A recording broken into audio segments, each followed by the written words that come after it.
before we begin, I want to say thank you for all the prayers and good thoughts. It's great to be here and to see you guys. If anybody wants details, you can call me separately. I do have the gory details, but I won't share with you now. Okay. And also, I want to give our condolences to Nora for the loss of her mother. Yes. It's never mom is mom. So our thoughts and prayers are with you, Nora. Okay.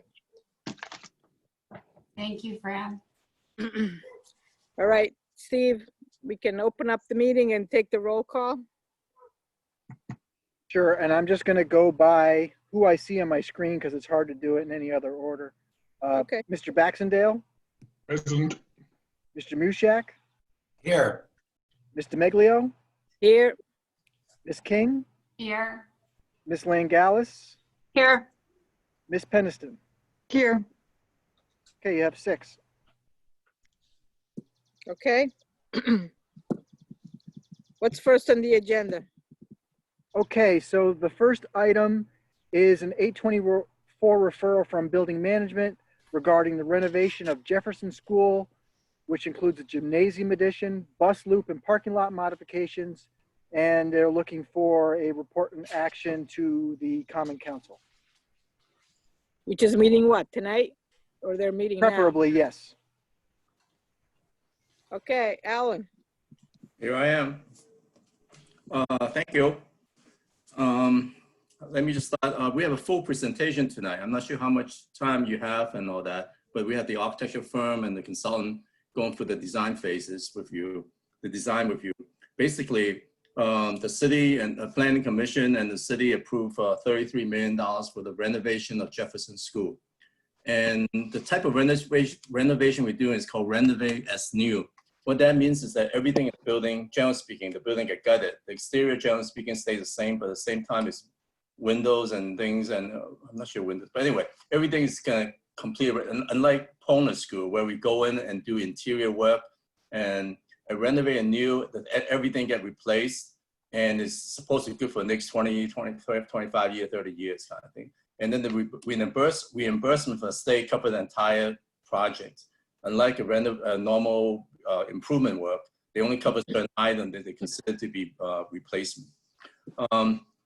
So we went through this, the building right now, the property, the building has 10 portable classrooms. Part of it is that the whole strategy is that we're trying to eliminate the portable classrooms. And for the last year or so, year or two, the Board of Education has been trying to reduce the population of the school because we are finishing Pona School, the lower school addition, and we should be finished by August of this year. So Jefferson School is going to move into there starting September, and they're going to stay there for 2 years. Meanwhile, we have Jefferson School, and we're going to renovate it and for the next 2 years, and then they can move back. So the space available at Pona is 450 seats. So for the last year and a half, 2 years, Board have been trying to reduce the population in Jefferson so that we can move Jefferson into the lower school of Pona. So we are kind of get all set for this. We are going through a design development phase, and tonight we're coming to you, the Planning Commission for as required under Section 8.24. And Thursday night we're going to Zoning Commission because we're required to have a special permit. In July, we're going to submit the project to the state for their design development phase review, and thereafter we're going to do construction drawings and go out to bid probably like late December, January. And then we're going to start construction in spring of next year, probably like late February to early March. So that's our plan. And it's going to take a little more than a year to do. So by the time we finish, it should be spring or early summer of 2022. Again, the project is about $33 million, and the city reimbursement rate is about 32%. So with that, and one other thing is that in terms of traffic-wise, the school population is going to reduce quite a bit. So what we did was that we're doing additional gym in the back because right now the auditorium, cafeteria, and the gym is all in one location. So we're building a new gym in the back of the building. And then if you know Jefferson, there's a little cantilever on the ground floor. We infilled that and we're gonna put PK in there. We're doing a new bus loop in the back, upper level. so that we separate the buses and the parent drop off. So with that, I would like to request Mike Lasasso, who's the architect of the project, to do a presentation. And maybe 10 minutes or so, is that too long? Or? But no more than 10 minutes, because we have the other, we're gonna be Yeah. done by 8, right, Steve? Steve, are you there? Well, let's do this a maximum 10 minutes, Mike, please. Yeah, 10 minutes. Okay. All right. We'll do our best. Good evening. My name is Michael Losasso. I'm with Antonazi Associates, and I'm joined tonight also by with Lisa Yates, who's the project manager for the project. What I'll do is address a few of the points associated with the site development, and then Lisa can move inside the building. So if we advance the next slide, Lisa, if you would, please. This is the existing site, and the bordered areas are the parcels that are associated with the project. The Jefferson School is a true neighborhood school, and it serves a very large walker population. So that was a significant component. I think that it really supports the maintenance of this particular facility. As part of the renovation status that Alan mentioned, we actually have to look at other alternatives and justify the costs associated with renovation.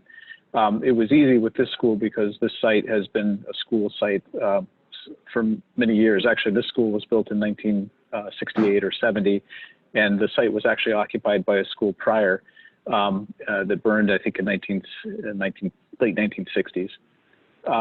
The two rectangular structures at the top of the page there are portable classrooms that will be removed from the site.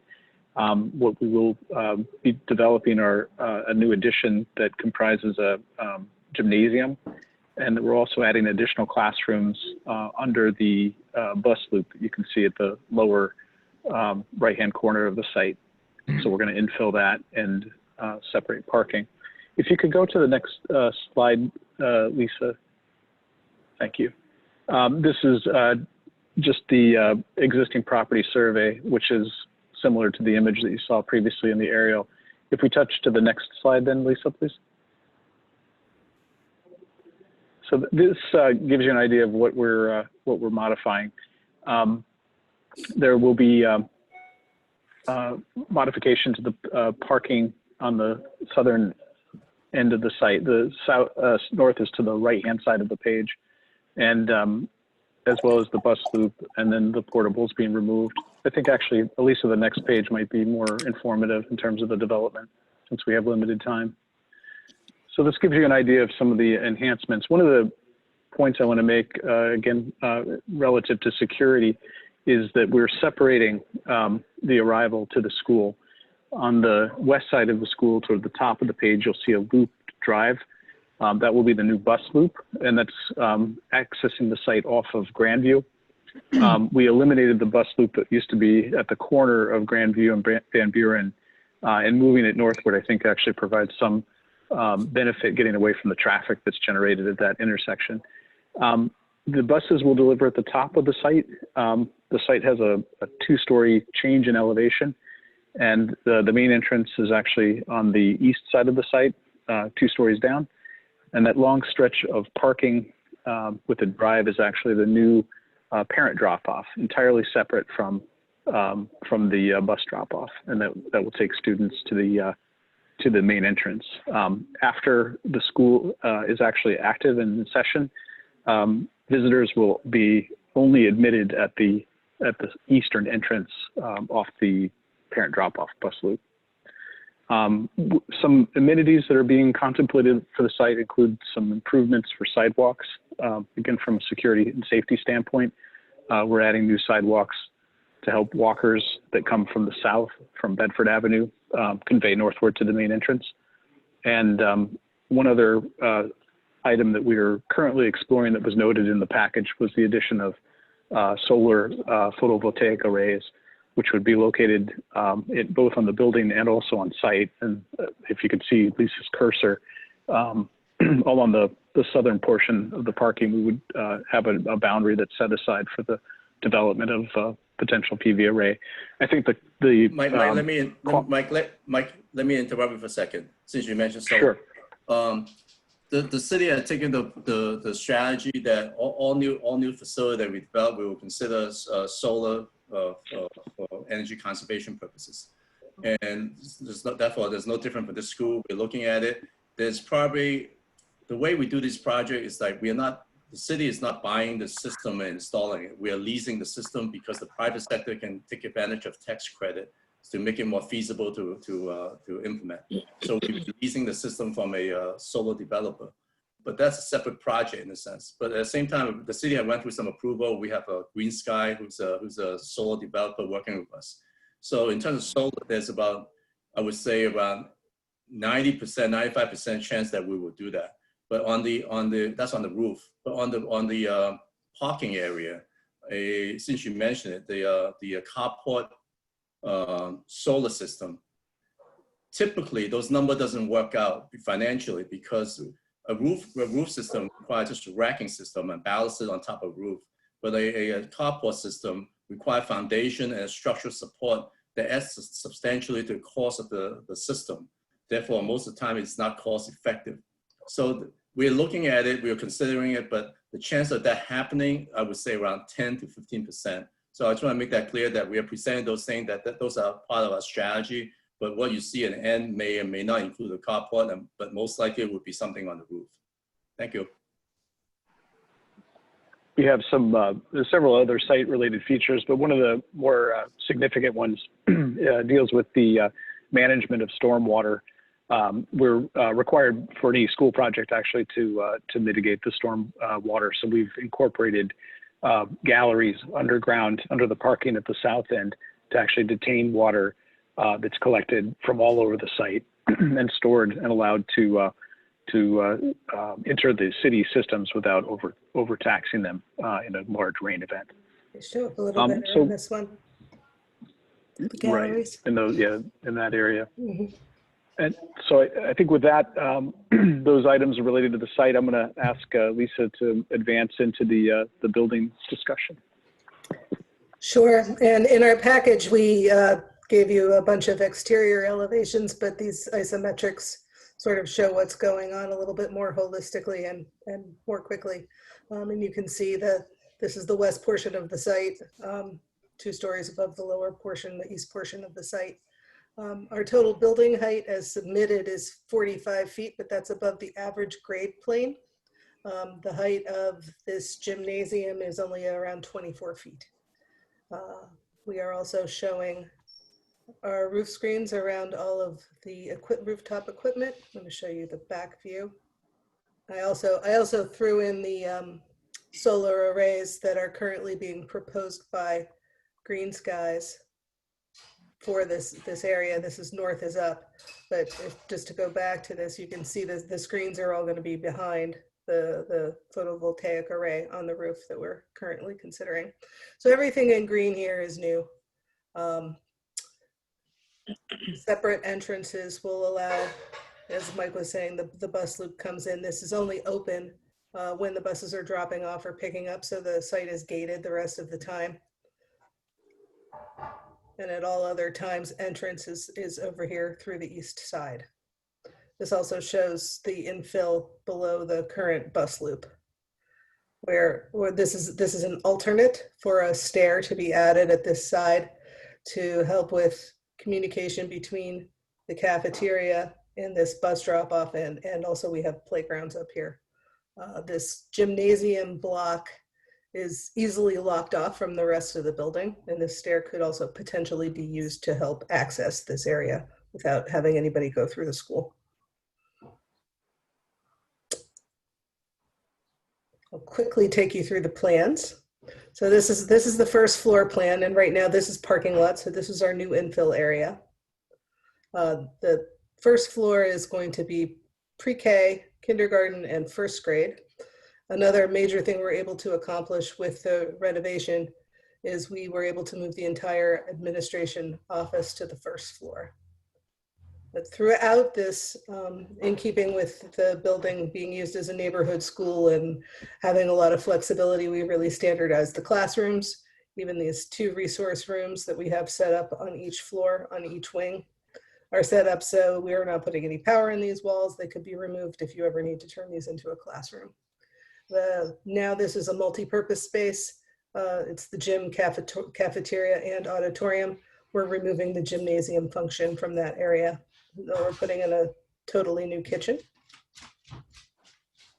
And then this is the 3rd floor, which shows this new entrance for the buses. And this is the floor below. There's no communication there. And then you can see here that you can lock it off up here and only have access to the gym. And toilet rooms adjacent to the gym.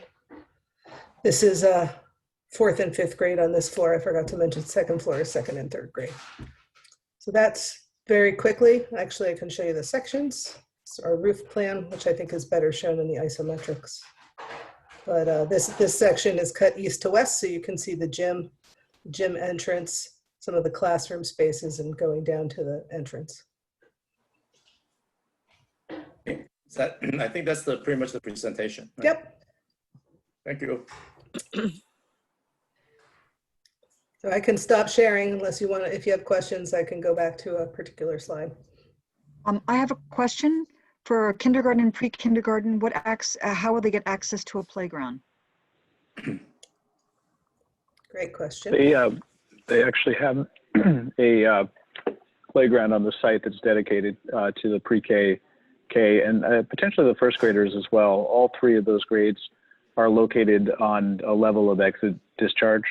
The pre-K actually have exits directly to the exterior, and they have a segregated playground that's located just at the easternmost side of the site. And it's also protected. So it'll be where the entrance is currently. It's yes, it's near the entrance. I should mention too, it's hard to see in this plan, but Van Buren obviously is right there, but the playground is elevated many feet above Van Buren just due to the topographic relief of the site. Yeah, you can see those contour lines. So it's actually elevated quite substantially from the road level as well, and it will be fenced. Can you show it on the color pictures over there? Sure. The site's not fully demarcated here, but it would be right here. No, You can see the hill. The aerial picture that you had, Yes, the actual picture. it'll be right here. Yep. Except higher than this is now. We're building this up. Is that going to be big enough? That area? Yeah, we believe so. Yeah, it's. I'm just like envisioning it with the other schools and the playgrounds I've seen on the other schools for that age group. They seem like they're bigger than that. You can get a sense of an existing playground toward the top. There's some play structures right there, and that gives you a sense of what can be accommodated at the lower end as well. Well, I'm just worried, like, with all this social distancing and how everything's going to have to be bigger and more spread out, and I guess, Laura, what's the square footage over there of the playground? It's a good question. I can give you a ballpark. Well, what's on your plans? What's it written on your plans over there? Well, it's part of the site. I don't think we call out the area of the. Yeah, we don't quite treat it like a classroom per se, but it's equivalent to. Alan, what's the square footage? So That's the size of 2 classrooms, a little more than 2 classrooms. So yeah, you figure these portables are 10,000 square feet together. So this is Yeah, probably so it's around 2,500 square 12. feet. Yeah, I think Yeah. But those aren't the, What about those the are one the in the playgrounds. Those are the playgrounds for the older kids up by the buses, right? And you said you're going to Yeah. cut that off during the day. I just know that state law says that kindergarten and pre-kindergarten have to have a separate playground. That's why I was asking. And the other concern I had, could you show exactly where the new office is going to be? Because I know it's been a big problem at Jefferson that the office is on the 2nd floor and has caused some Yeah. problems. it's in this area and it's on the 1st floor. Yep, great, thank you. So just back to the playground again, I don't want to, but that looks, honestly, it's hard for me because of the scale, but that looks smaller than the ones like at Marvin and Rowayton and is it? This is just the kindergarten. The other playground's on top. Yeah, we in Rowayton we have kindergarten. Ours go kindergarten, first grade, second grade, and then third grade, fourth grade, fifth grade is the other one. Second grade uses both, depending on where the classrooms are. And I don't know what the classrooms are in Marvin, but Marvin's got 2 as well, like Mary was saying, but they look bigger than this.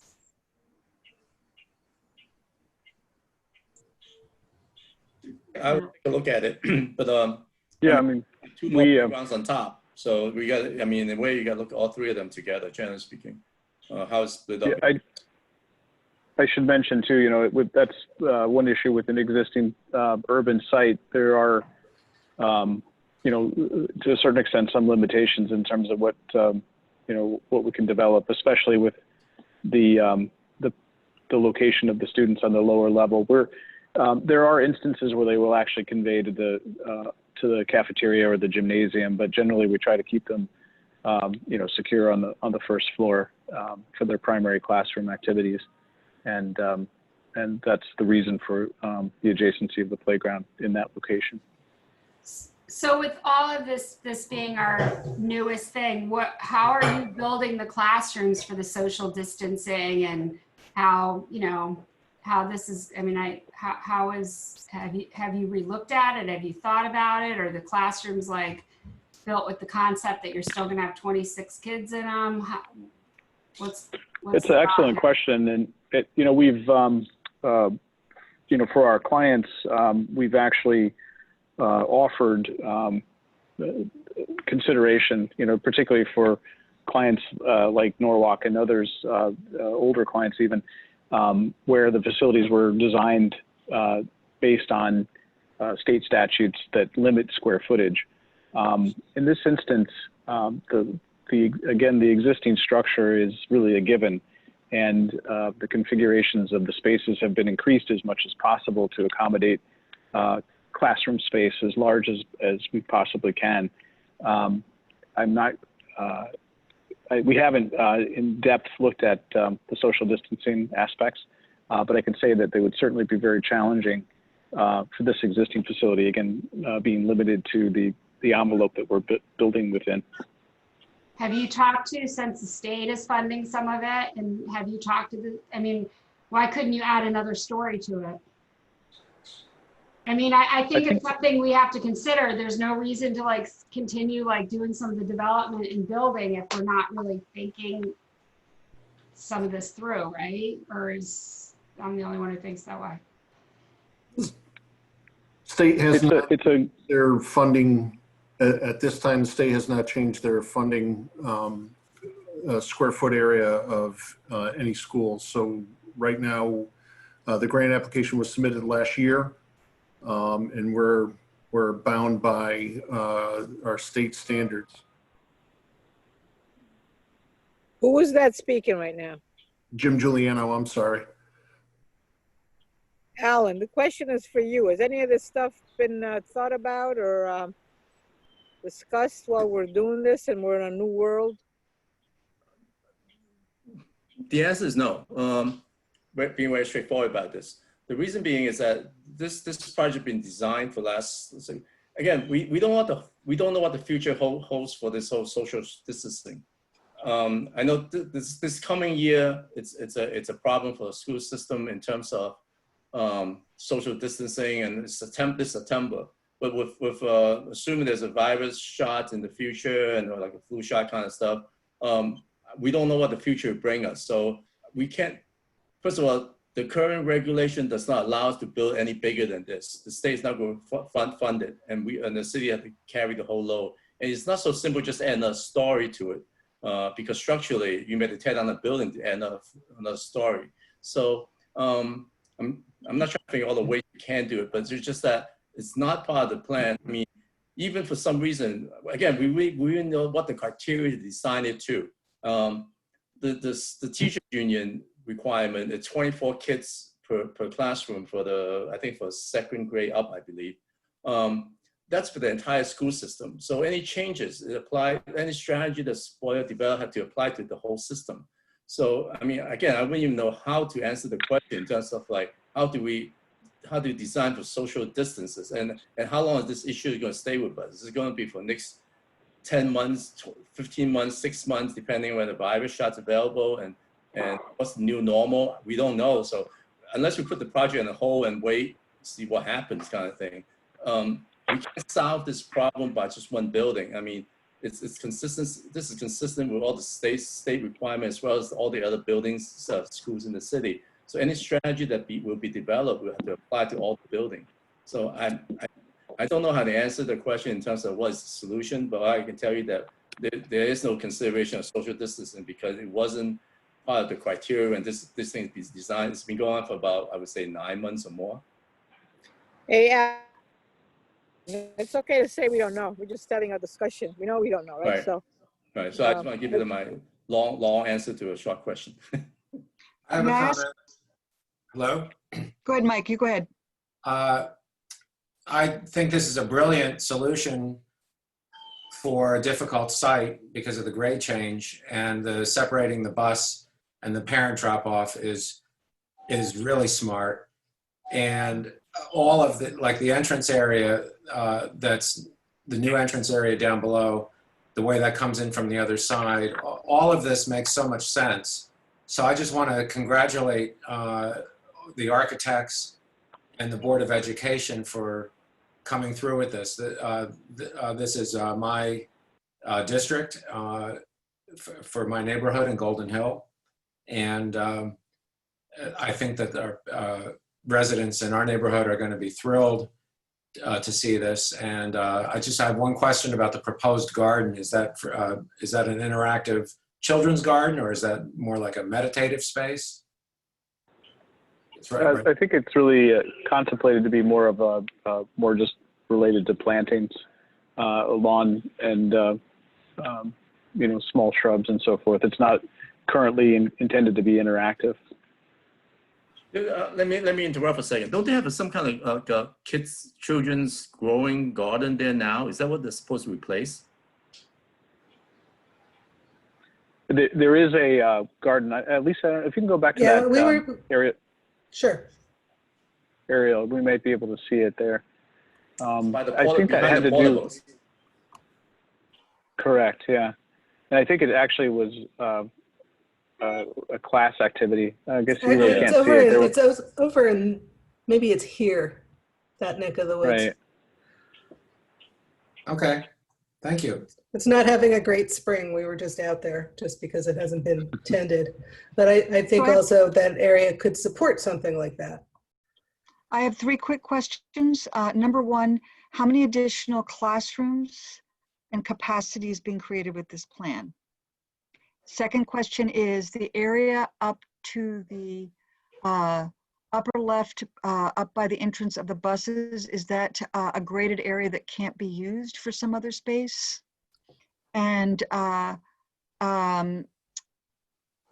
guess I put 2 questions together, but I'm trying to figure out, I'm assuming that we're not increasing the capacity that much, because I agree with Mike, this is kind of a miraculous design given the limitations of the space. And from the problems I know at Jefferson, it seems like you're addressing a lot of them. I know there were a lot of security issues with the office not being on the first floor. There were problems about the kindergarten and the preschool, and having that one room that served 3 purposes was a big problem. But so I just wanted to know, did you, because of the design you did, are there more classrooms, and is there greater capacity at the school now? There's actually a lower population than as currently supported at Jefferson, and I think Alan touched upon it. It's part of demographic considering relative to all of the district schools, and there are currently for K through 5th grade, there's 3 sections, so each would have a classroom, or sorry, 3 classrooms. There are 2 pre-K classrooms also incorporated in the plan, and there are also supporting classrooms that Lisa touched upon. We're referring to them as resource rooms, and so if you should have a growth spurt in a year or 2, those could be activated into actual full-size classrooms instead of the resource rooms that are shown currently. But the resource rooms are intended really to support English learning classes or special ed classes. We've just tried to make them more universal by referring to them as resource. Again, reflecting the very strong desire that the faculty and staff have expressed for flexibility in the future design. Any changes to the library? We are trying to update it into a more of an active makerspace type of concept. We've actually lobbied for ceiling, or I should say skylights, but have been denied the introduction of that type of natural light. So we're actually incorporating some interior windows that look into the cafetorium space as a means of introducing some interest as well. We're trying to, it's a very long and narrow space, as you can see, and so we're trying to reactivate it in a way that addresses the type of learning that students are engaged in today versus the more standardized books, not universally books anywhere, but now they're actually creating things in the classroom, or I should say in the media center as well. This used to be a sort of an AV support space back here behind the librarian, and that kind of equipment isn't as needed now because the building is more wired throughout with smart boards everywhere. So this was able to become the makerspace. I will add to what Mike said that on the first floor, the classroom addition is 4 classrooms, and we're removing the portables. So that's, net, that's fewer kids. But Okay, so what's the total capacity? So what's the number for the total capacity if you keep the resource rooms? 427. It's designed for 427. And right now it's about 5. Right now it's a reduced population. It used to be, I think, it's mid 500s. So right now I think it's about 500 kids now. So we'll get down to like 400, 420, and then that's going to be the future enrollment for the school. The strategy here is to move it back into a neighborhood school, and size to fit that population. So, so again, population is going to reduce in the school. And then because we open the lower school opponents, so that can absorb some of the kids from this neighborhood as well. Right, and the new kitchen is going to help with how long lunch waves last. That's another pinch point for the school population. Also having just a bigger room, more availability for tables because they don't have it cordoned off to have gym classes at the same time. Thank you. Your earlier question also had to do with the site to the north, or sorry, southwest. It is actually very steep and also heavily vegetated. We suspect that we haven't done any borings over there because we weren't, the scope of the project didn't really expand in that direction. But there's likely substantial ledge as we've encountered where the playgrounds are shown currently. So we anticipate, we're trying to keep the building away from the natural geological aspects that would cause cost or expense. But you can see with the contour lines in that area how steep that is. And that just continues up to the apartment complex that's located on the hill above. All right, Thank any you. other questions from anybody? So Steve, is there a resolution? I don't have one here. You're gonna have to read it. Is there one? Yeah, let me pull it up.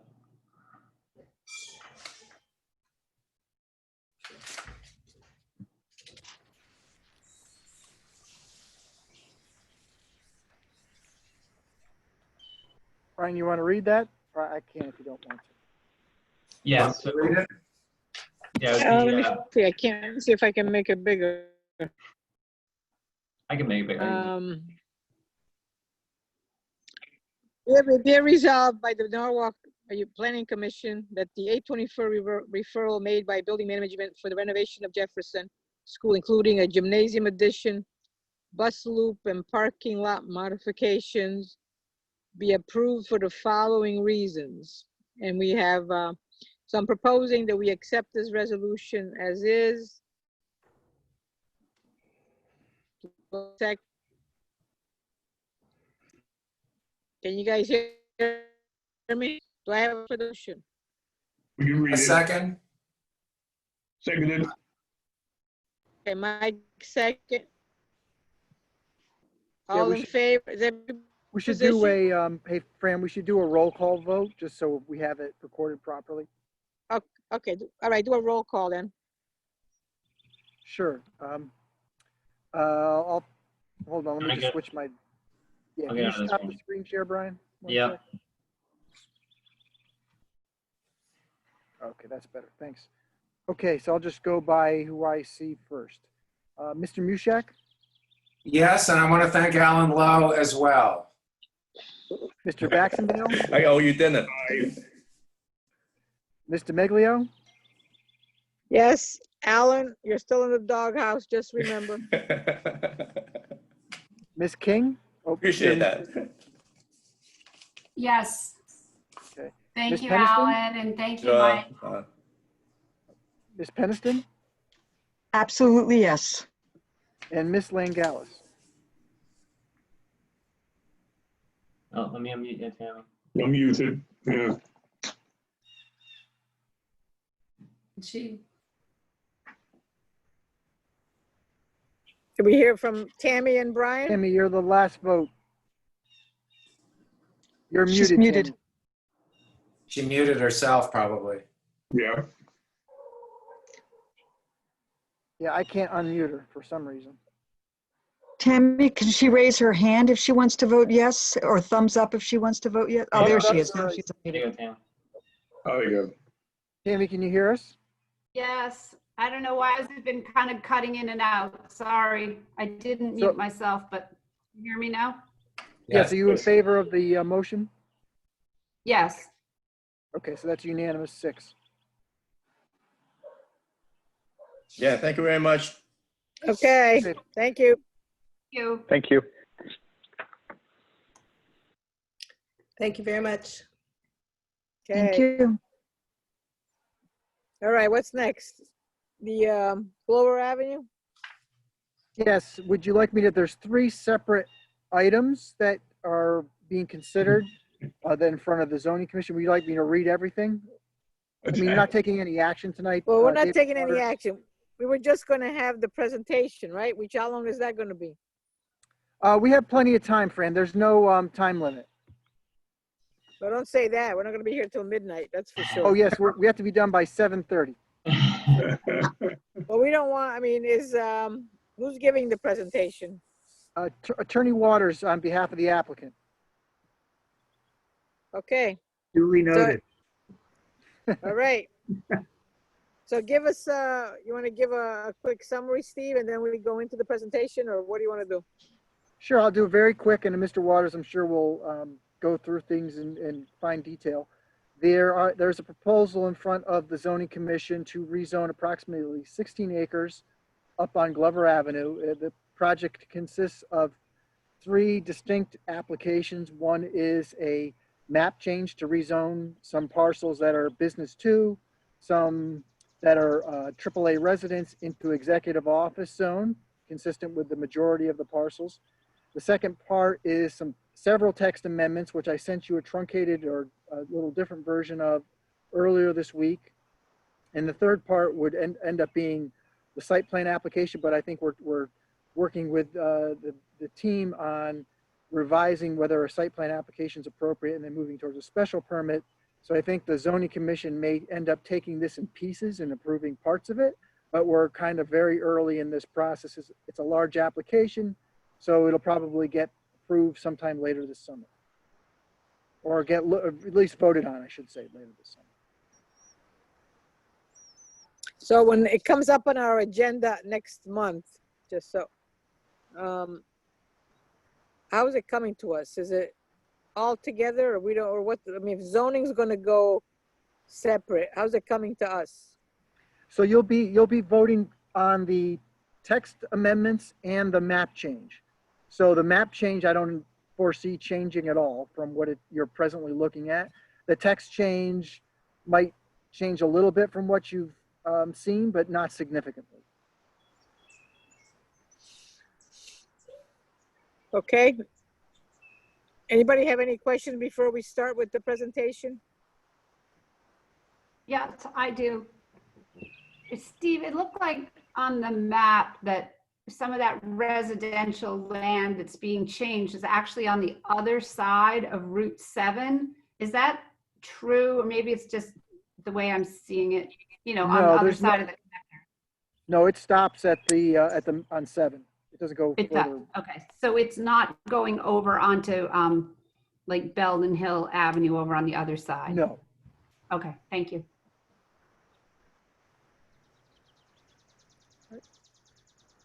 Anybody else?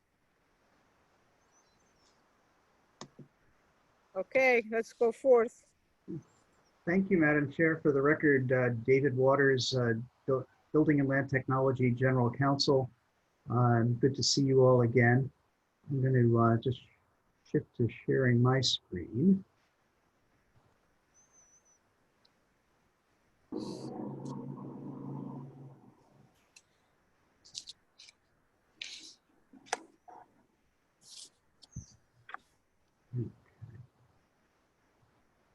So thanks for the time, and I promise to move quickly so that we can all get out of here.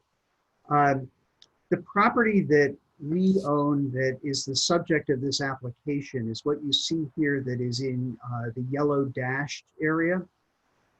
But what we're really talking about is creating a community that is a much larger area, but it's an interesting little microcosm. It's bounded on the south by the Merritt Parkway. It's bounded on the west by the Route 7 Expressway. It's bounded on the north by Grist Mill, and it's bounded on the east by Main Avenue. And within that, you have Merritt 7, you have the towers, and 10 and 20 Glover. So between the two of them, you have about 2.5 million square feet of Class A office space. You also have several condominium complexes and some other commercial developments that are up the hill on Oakwood and Sear Hill to the west of the properties on Glover itself. And then the area that's right up here at the northeastern part of the area, that is what is now being built as the curb, which is the 3 multifamily buildings that we've been developing in this location. The concept behind what we're trying to do is this, it's not just to develop this, it's to create a sense of community and to create some connectivity throughout this entire area. And that's basically to support the office space that's here, to attract and retain what is really the commercial engine of the economic engine of Norwalk in the Class A office space that is there. And it is to create a microcosm of people that can live, work, play within the same area. In answer to the one question that as to what exactly are the zone changes that are requested, what you see in blue is all of the executive office zone property in the city of Norwalk. So it includes Merritt 7, it includes the towers, and it includes where the curb is. The expressway is right over here. So this little green sliver is an area that is currently zoned AAA residence, which would then become part of the executive office zone. And the area that is kind of in this reddish color is an area that is currently business 2, like the orange over here, but that would also become part of the executive office zone. Some of the property that is part of this application is already in executive office zone, so no changes being made.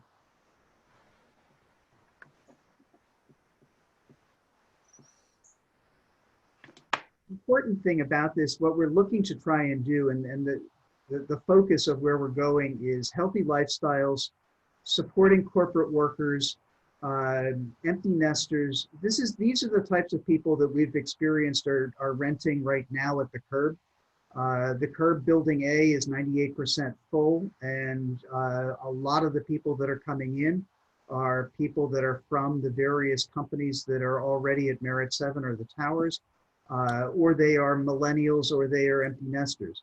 So we're looking to do that, and ironically, this has been in development as a plan for a number of years, but the whole concept with the current circumstances of people being able to get out and walk around is really what's driving a lot of the design that we've been working on. One of the things that, in addition to the fact that this property is kind of the spine of the community that we're talking about, there's also some physical impediments that we have to work through. One of them that along this area right here is the Norwalk River and the train tracks. So between the two of them, it creates a real barrier between Merit 7 and the rest of the Glover Avenue area. In addition to that, there's a severe topographic change between this area and the area that's up on Sear Hill and Oakwood. So part of the challenge is to be able to design this in a way that it really does create a full community. But it's also something that we have the benefit of because we're working with a large scale project now as opposed to just a piecemeal, one building at a time. So it gives us the opportunity to look at it holistically and figure out how to handle it. So the site plan or the master plan that we've looked at and proposed would include approximately 7 buildings that all are built with, these are, what you see beneath them is parking structures, but they all reach down to the ground. The areas that you see here, where in kind of the reddish stripes, is retail, and that's approximately 27,000 square feet of retail. It's not destination retail, it's supportive retail. So it would be things like a coffee shop, maybe a bank branch or a dry cleaner drop-off, a deli, things that would be to serve the community rather than something where you'd have a Costco that people are coming to visit from far and wide. What it includes is, in the way that it's been initially designed, is these are all residential buildings to serve the office, the 2.5 million square feet of office space. However, each of the buildings has been designed so that it's plug and play. So if an Amazon came in and said that they wanted an office building, we could easily convert one of these or 2 of these buildings into an office building instead of a residential design. Or if Hilton said they'd like to put a Class A, first class hotel, we can certainly take building 3.2 and make that into a hotel. And that's essentially what we've done down here in Stanford. The Gateway building that is right by the train station was originally designed as multifamily and hotel. We built the parking garage structure because we've been using it as a commuter parking for the city of Stanford. But when Charter Communications came and said that they wanted to make that site into their headquarters, we were able to convert it very simply from a design for a office building that's a Class A office building. So the idea is that this should be flexible. It's not a plan that will be built in a year. We're talking about a 10-year plan, which is one of the reasons that we feel that a master plan is the appropriate way to go, so that everybody understands from the get-go exactly what is being contemplated. The things that are important on here are, first of all, right down here, this is the new train station for Merit 7. The existing train station is further to the south. It's actually off of the plan. But DOT is starting, and they're out to bid and expect to start construction this summer on a new train station, which will include raised platforms, and it will include a pedestrian bridge over to the plaza level at Merit 7. So that solves one of the connectivity issues that we were talking about, because now people from Merit 7 who used to be able to go out on the plaza deck and be able to throw a rock and hit the train tracks, but could not get to the train tracks unless they spent a mile either going north or south to go all the way around on Glover Avenue. Now they'll be able to just walk right across. So we've taken that concept and said, okay, now we've got a train station and area that actually becomes a focal point. So what you see right here is a town square. It's an open area that can be used for farmers markets, for craft shows, for public gatherings. for restaurants with patios, that type of thing. But this becomes then a focal point of the full development, with the retail around it and surrounding it. We also wanted to take into account and take advantage of the fact that the Norwalk River Valley Trail runs right in proximity to this area. Originally, it had been contemplated that it would come down Glover Avenue and then go through the tunnel under the Merritt Parkway where the train tracks are. Metro North was not happy about that and did not want to allow that to occur. So now the Norwalk River Valley Trail, instead of going on this side of the expressway, is going to go over on the west side of the Route 7 expressway. What we're doing is we're still maintaining the agreement that we had, which is to create an access that goes under the Grist Mill Bridge, but it will now become a spur that comes down to the train tracks. And that is the connection over here is already incorporated and is being done as part of the development of the curve. But what we're also doing is we wanted to create some additional connections with the whole neighborhood. So what you see here is a pedestrian public walking area. This is the brook, it's called Raccoon Brook. And there's a pedestrian walking area that can come up here. This is our property, this is DOT property, and it'll allow us to connect up to the end of the cul-de-sac with Oakwood. Similarly, assuming that we can get rights from the adjoining property owner, there is, although it's topographically challenged, we can actually put in an appropriate sloped access that would come up through here to allow for people to be able to, that are up in this area at Glenwood and Glenrock and what have you, to be able to come down and actually walk this direction rather than having to go all the way down Oakwood just to get to Glover and then back to the train station. So we're trying to create an area where the whole area is now connected. People can walk freely. People will be able to use it and have an outdoor experience rather than limited accessibility. We also are creating, in addition to the square, these areas along the front, obviously is with the retail, that's open to the public. This green space here will be open to the public. This green space here will be open to the public.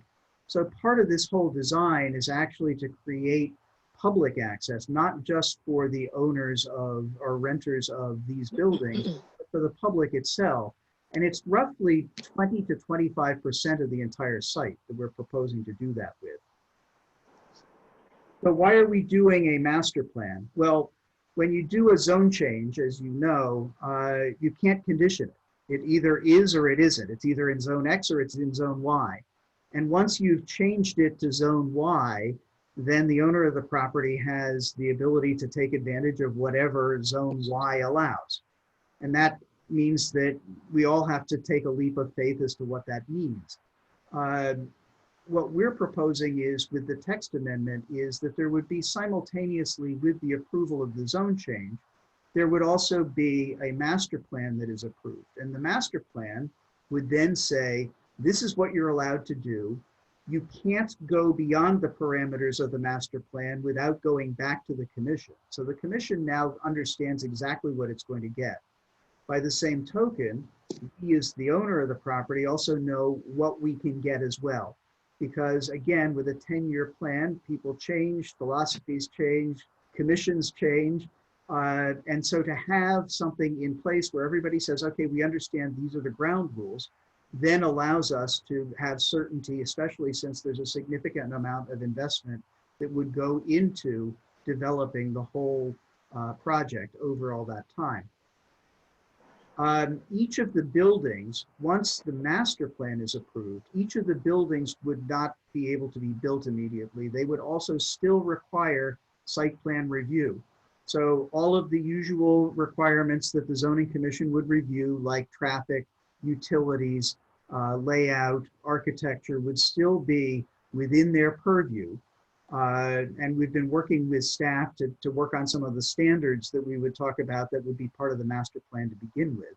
But it would still require all of the usual review.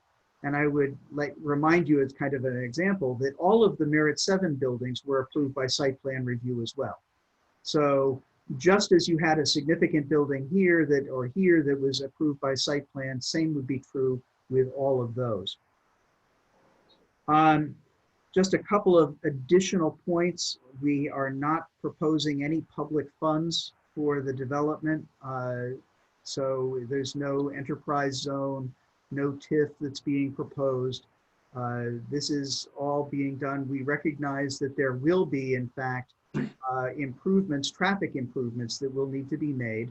And that will be part of the purview when each of the buildings is reviewed. And we expect that that will require that some significant investments, not only from us, but also probably from the state and perhaps from the city as well. It's again, this is something that is not generated by this project. It's something that has been a chronic issue since the Route 7 extension was ended at Grist Mill when it was intended to go well beyond it.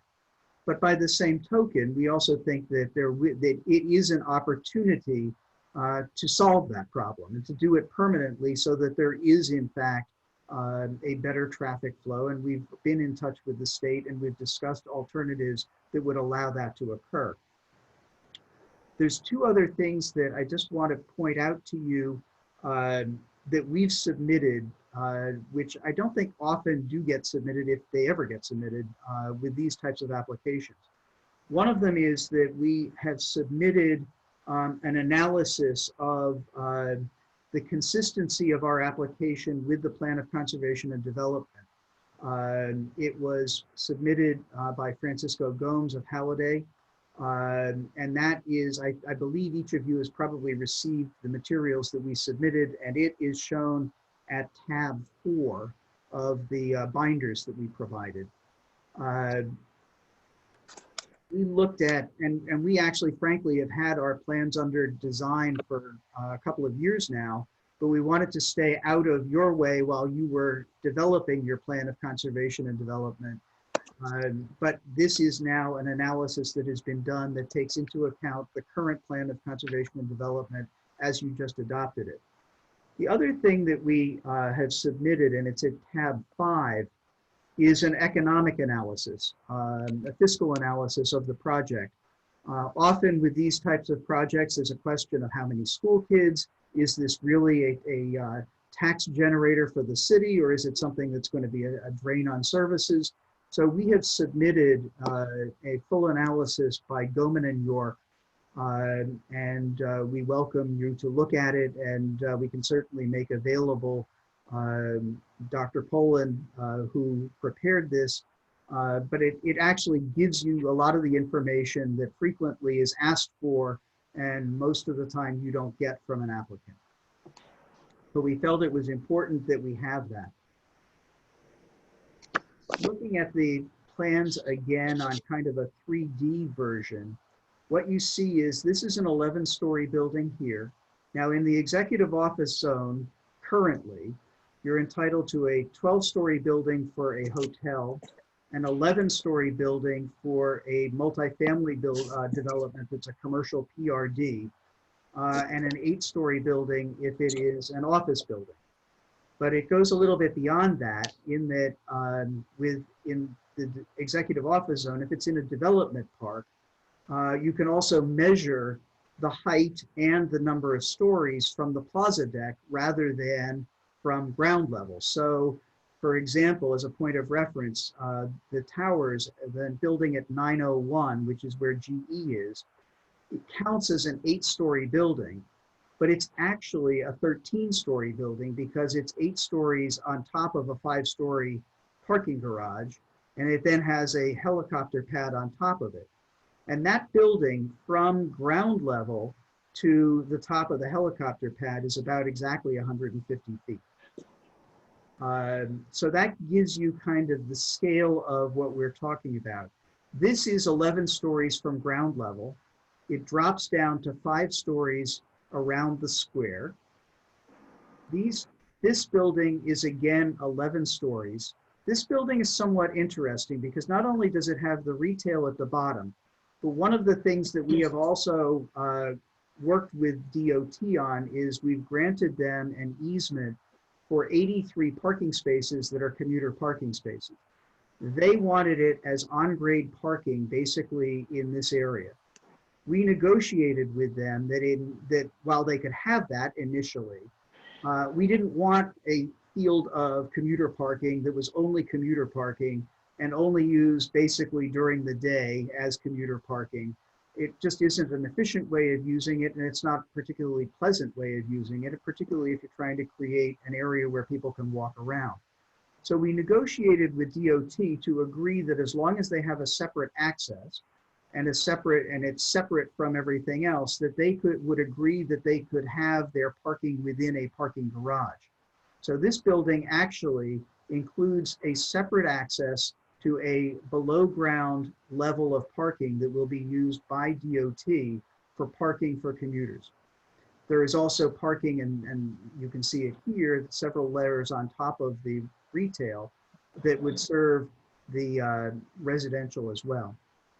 Then as we move up the site, we're proposing 2 buildings that are 14 stories, again from ground level, and 2 buildings that are 15 stories at the top, again from ground level. Now, we could do these as 11-story buildings also. There's an alternate design that would allow that to occur. We felt that this was a better way of doing it because instead of longer, wider buildings that create more of a visual impact, that going up by a few stories gives you narrower, skinnier buildings that have less visual impact and therefore are better in the scheme of things. The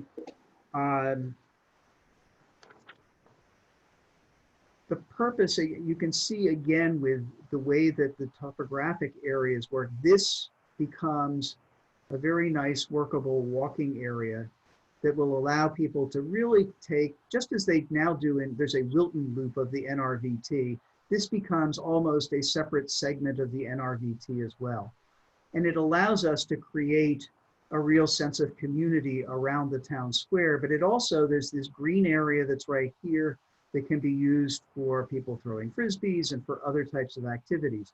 One of the things that we've discovered with our Harbor Point development here in Stamford is that we have a number of different venues that are open to the public. There's a boardwalk area, there's a what we call Commons Park, there are other open space areas, and they're all used very differently. So we feel that this is a really good way of creating open space that people can use. And again, it would not be limited for about 20% of it. It would not be limited just to the people that are located within these residential buildings. The other thing you'll see is that just as if you've driven past it anytime recently, we have the intersection tables that are made out of brick, which tend to act as traffic calming and to create a sense of entry into the place. And we intend to continue those with additional brick intersection pavers at various locations. In addition to that, we've added planted islands, granite sidewalk or granite curbs, and new sidewalks and bike lanes that are now up in this area. Those will continue along the streetscape here.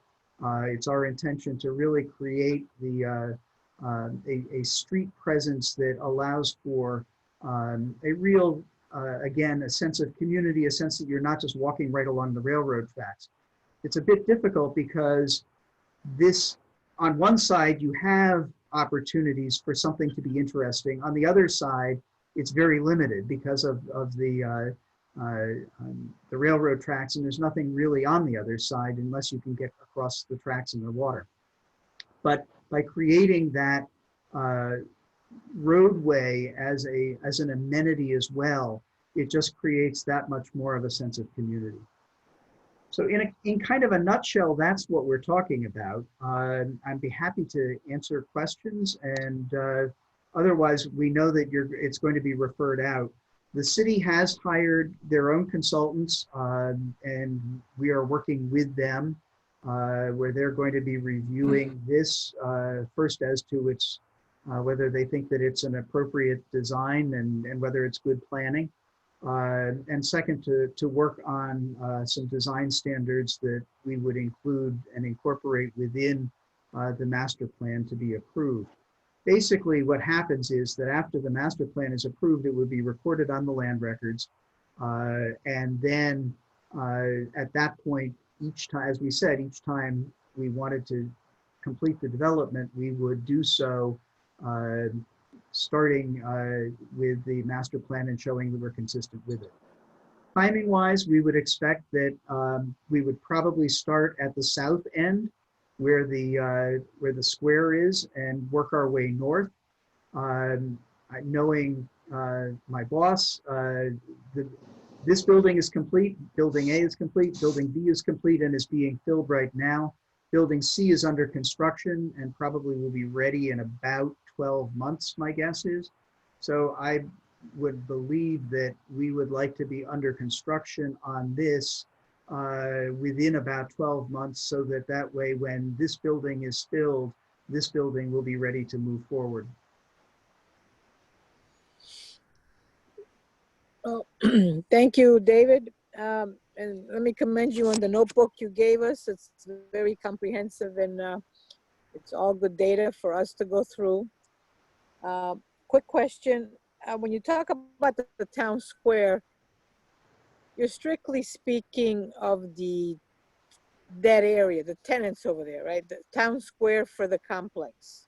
Well, no, this would be a public town square, Fran, because the idea is that there is retail here. This really becomes a kind of a public space.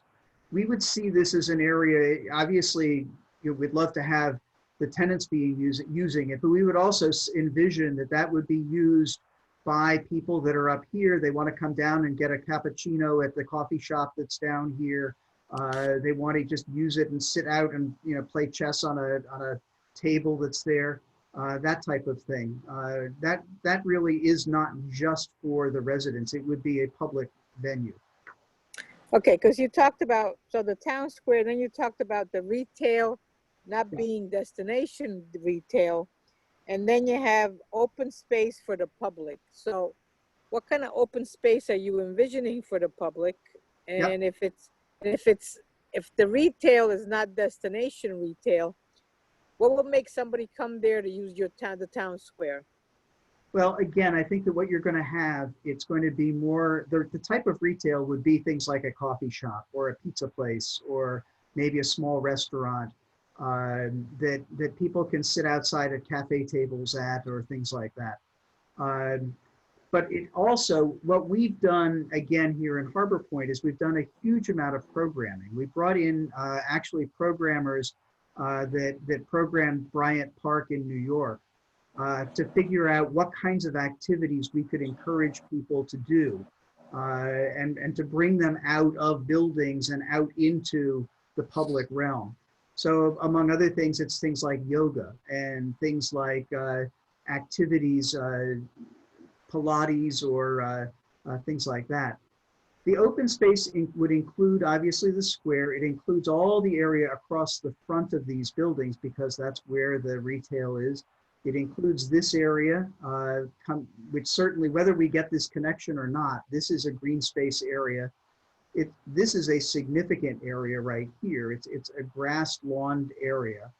And that's the area where certainly you could see activities like a yoga or something of the sort like that.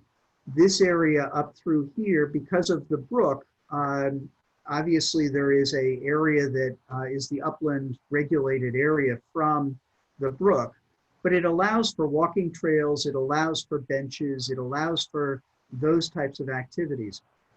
So between that, all of this, we're talking about 20% of the site, believe it or not. And that's the type of thing we're envisioning. But obviously what we would be doing, and we've been working with the tenants that are over here already, as to what are they looking for? Are you looking for outdoor activities that are more physical? Are you looking for things where it's just a place to sit? Are you looking for places where it's kind of a forum that people can just kind of lounge on steps? What kind of things are we looking at? And it actually incorporates in the same kind of thing that we did up at the towers. There's a set of stairs that runs up along the, when you go up the driveway to 45 and then turn left, you'll see there's a set of stairs that goes up into the towers complex. And that actually is used quite frequently, although not right now, by employees. It's just a place to go out and sit and relax outside for a while. So it's the same kind of thing we're talking about. Okay, thank you. Whoever wants to ask questions next. Can I ask one? Oh, Mike, go ahead. Mike, you're on Oh, mute. there you go. I muted myself. You want to go, Nora? No, you go first, Stevie. Okay. So Attorney Waters, is that how you're addressed? You may address me as Dave if you wish. Your experience at Harbor Point, I'm curious how that might relate to this in terms of who actually ends up living here. Do they get in their cars in Harbor Point and get on the highway and add to the traffic? Because I think the theory was with all TODs that, you know, people will take the train or they'll be working across the river. So in the current curb building that is fully occupied or almost fully occupied, and then as well as the Harbor Point buildings that you have a lot of experience with, is it true that you are finding that a lot of people are sort of self-selecting places where they won't have to get in their car, because that's kind of what we rely on or we believe in? Like, you know, the new building at, we have a new building that Spinnaker's putting in at the East Avenue train station. And we assumed that a lot of the folks that were going to live there next to a noisy train were not going to be people that were not going to be taking the train. They would be using the train. That's why they would choose to live next to the train tracks. Is this stuff true? So I'm just setting you up for confirming, or you know, this feeds into parking requirements. It feeds into all the discussion of TOD. What is the experience with Harbor Point and with the current curb? Sure. So with the current curb, a significant number of the residents that we have are actually employees of either Merit 7 or the towers. We have a number of people from FactSet. We have a number of people from Datto that are there. One of the things that we've done is in the curb, we have created a number of spaces that are live workspaces, so that you can actually go down and have a full office experience in the base of this building and on the ground floor of this building, with internet capabilities and other things, so that rather than sitting at your dining room table, you can actually be working from home without working from home.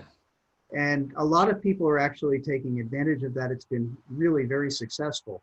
There are also a number of people that work here that do take the train. One of the things that they're not doing necessarily is taking the train from Merit 7, because there's just not as much frequency as we really wish there was. But there is, between the train that does come, and there's a shuttle that the transit district runs during peak hours, that they run back and forth to the Sokola train station. There are a number of people that do that as well. One of the things that we're hoping is that with the development of this area, that it would create additional demand that would then encourage DOT to look at either increasing the capability of the Danbury branch altogether, or perhaps looking at a more limited service that would run between South Norwalk and either here or Wilton Center, just back and forth, which would allow people from this area to go down to Sono or to the mall, or would allow somebody from Sono to actually work here and not have to drive, and to go back and forth in that direction. So that's one of the things that we're hoping will occur. But certainly there is a lot less traffic than you would think based on that. And one of the things, ironically, that I had gone to Steve a while ago to talk about traffic parking demand, because our experience with Building A and also with our building at 1 Glover and the building at 399 Main Avenue, all were that, in fact, it didn't need anywhere near the parking that was initially required.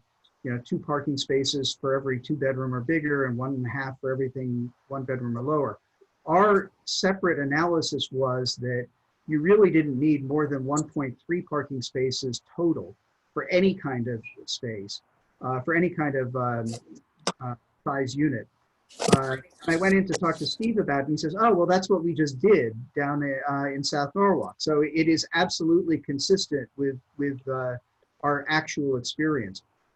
As far as Harbor Point is concerned, we definitely see a vast number of people that take public transport. And in that particular case, of course, it's relatively close to the Stamford Transportation Center, and that does have significant service, which this does not. But we also encourage it, and we have a shuttle bus that makes a continuous loop to serve both the office buildings and the residential buildings and the train station. So in the morning, people are coming out of their residential buildings and take the loop up to the train station, and people that are coming to work get in at the train station and come down to the office buildings and are dropped off there. And obviously it just goes the opposite in the evening, that people are coming away from the office buildings and going into the residential buildings from the train station. I'd like to ask one more quick question. Yeah. Your experience in Stamford, since you are managing the parking garage for the DOT, or in some fashion you're involved with the DOT on that garage, providing spots for the train station. Is there a preference ever made for residents of Stamford at that spot? Because I only worry about creating this attractive train station where residents from Wilton will add to the traffic on Main Avenue and on 7, which is already a bottleneck, to get to this attractive station, which is one stop closer to South Norwalk. And I would prefer, if it was legal and it was allowed, to make a preference for the spots that were the monthly spots for Norwalk residents, people of Silvermine, people that live up on, across the valley, up on West Rocks, where they could just zoom down and have their spot. But it would seem, is that possible?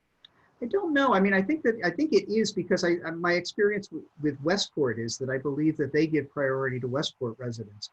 But whether it's all in the hands of DOT, and certainly that's something that we can negotiate or try and negotiate with them. And I completely understand the thought process behind that.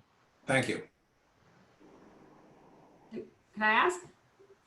David? Yes, Nora. Hi. So you predict that you think there's going to be, based on the configuration that you have now, 247 students entering the school system. I don't think it was 247. I think it was 91 new students.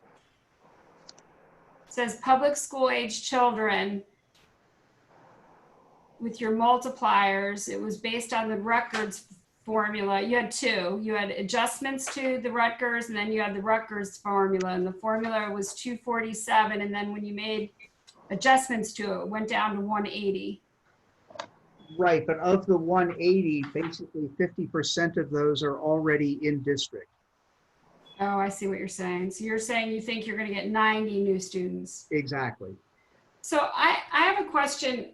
I'm just curious, because I mean, everything is sort of changing right now. I mean, I'm in the trenches with it, watching it. And I mean, I like a lot of the things that you say, because I feel like everything can be changed really quickly with your model. Like, I think 1-bedrooms are kind of going to be going out. And I think you're going to see a shift of, if people are going to be renting apartments, they're going to be going to 3-bedrooms.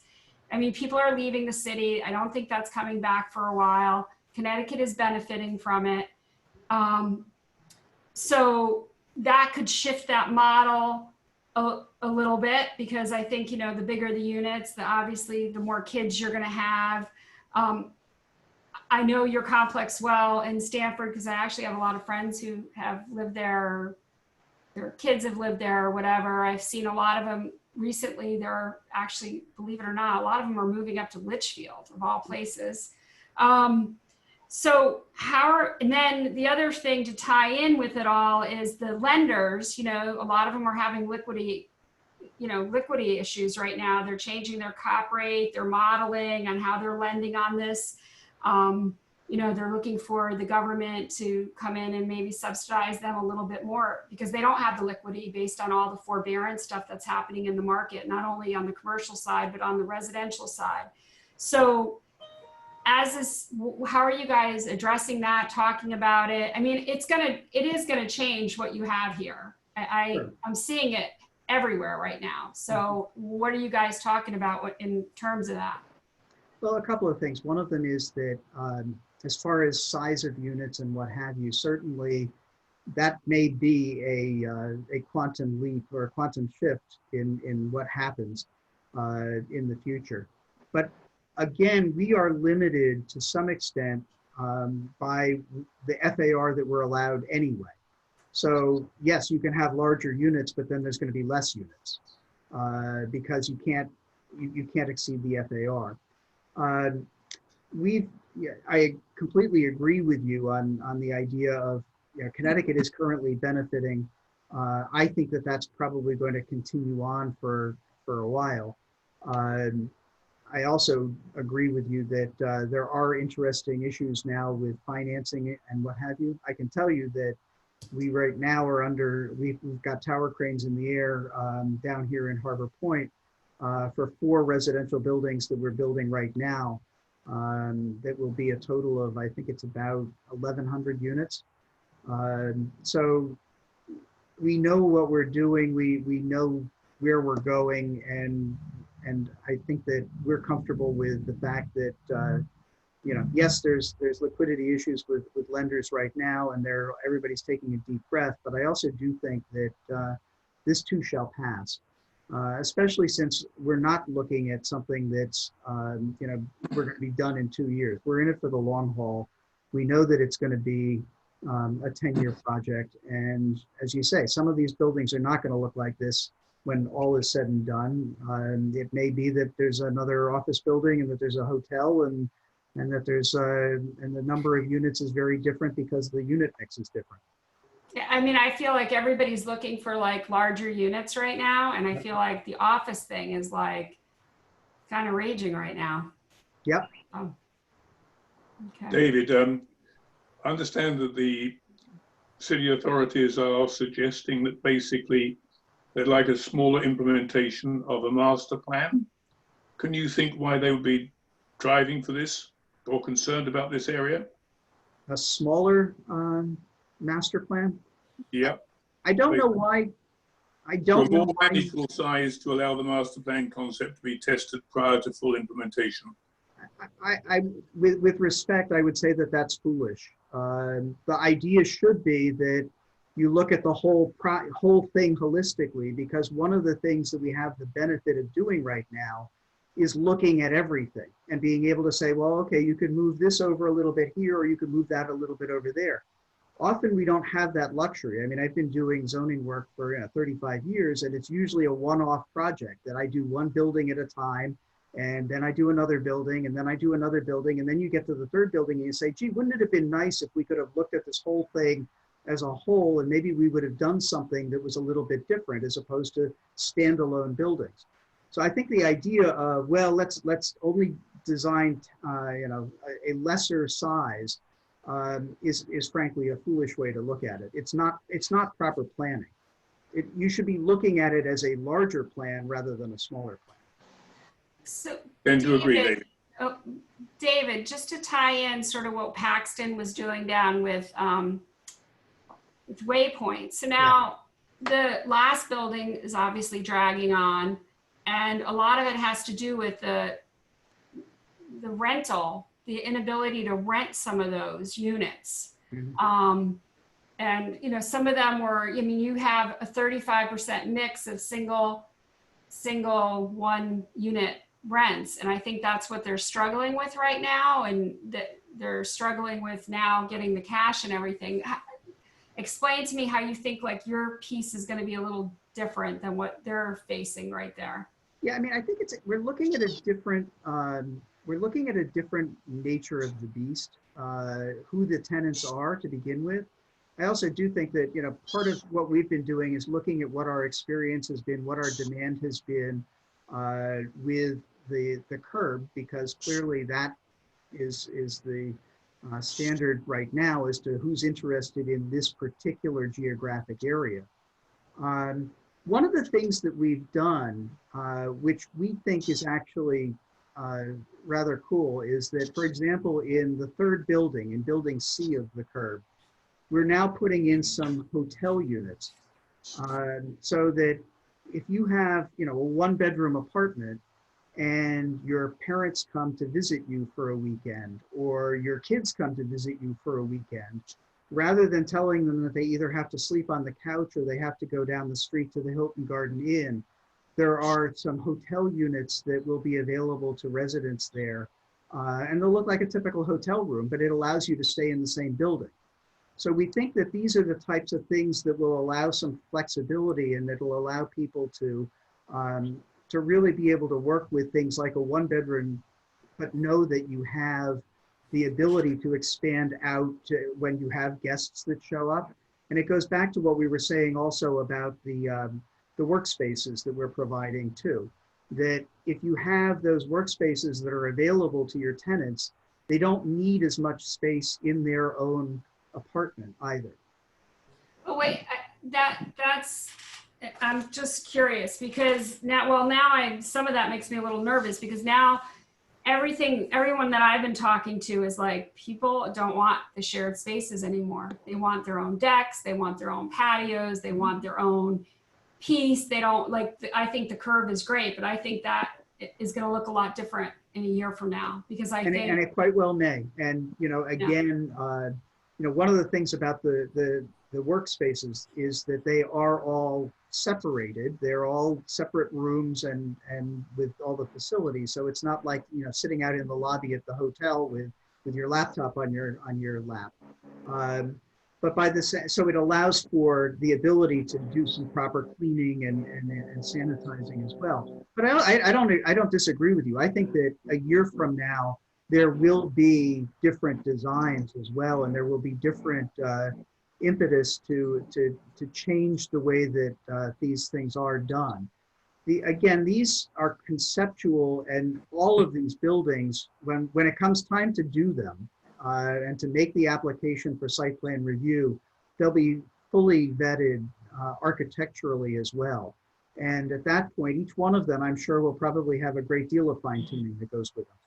Yeah, I think I'm more just worried about like how nimble you can be, because I think that, you know, if your economic model is based on, you know, 35% single family and the market is shifting to bigger, it means you are going to have less units. How are you going to do? I mean, I think that hotel unit is very Airbnb-ish, and we know what's happening right now with the Airbnb market. Yeah.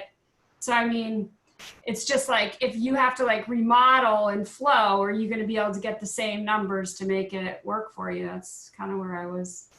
I am fairly confident that Carl Keener is doing this with all that in mind. You know, the idea of flexibility has always been part of his mantra in this type of a design, because we don't want to end up in a situation where you've locked yourself into something that then doesn't work and is unfeasible. Okay. I mean, it's kind of like when you first presented it, it's one of the things that I like. I like people that can be very nimble. Well, I appreciate the integration of how the project is done and thinking of its nimbleness. We haven't discussed it all, and I don't know if this is the appropriate time to talk about it, but it isn't self-contained, and even though there was a traffic study there, it depends on a lot of state funding in order to address those issues. And I'm really concerned about an already congested area, about how we address these additional density, and that some of the solutions for that depend on solutions that might not be very viable in this economy. So there's a couple of things. One of them is that because even if the master plan is approved, each of the buildings needs to go through site plan review. And so in order to get approval from the zoning commission for site plan review, you have to demonstrate that you're maintaining stable traffic flow. And that means one of two things at least, that either that the applicant is making whatever improvements are needed by themselves, or that they've somehow worked a way to get those improvements to be done elsewhere or by somebody else like the state. We certainly don't expect that we would be ultimately paying 100% of the tab for correcting what is currently an issue. But by the same token, we certainly understand that it is necessary for us to do this and to be able to make sure that the traffic flow is maintained, or else we don't have a project because it won't get approved. I can tell you that we do have significant support in Hartford because they're recognizing that this is an economic generator as well. That the concept of doing this type of a microcosm that supports Merit 7 and the towers is actually an economic generator for Norwalk and ultimately for the state, especially with the kinds of corporations that are the tenants there. And so we believe that it will be addressed, and it will be addressed timely.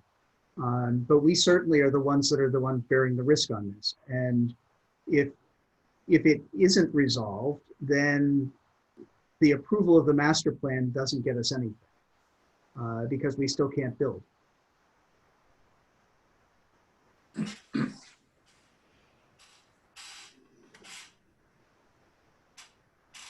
But I can also tell you that we've already been working with DOT on a couple of potential ways that a more final resolution of that whole intersection can occur.